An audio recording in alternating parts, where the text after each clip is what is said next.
Question number 14, Cynthia is asking, how do you get customer to trust your brand with a higher priced item? Your customer does not buy a product.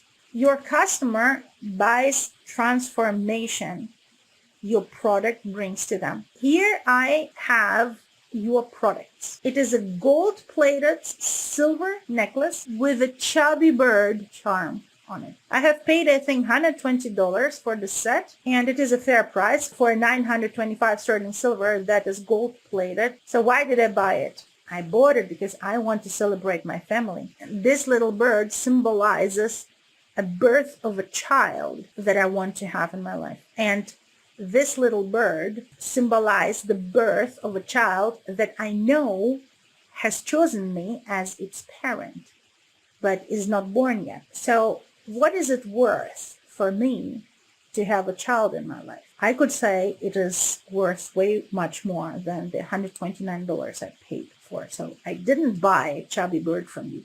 I didn't buy a charm necklace from you. I bought hope and support from you. I think that this is the best answer to your question.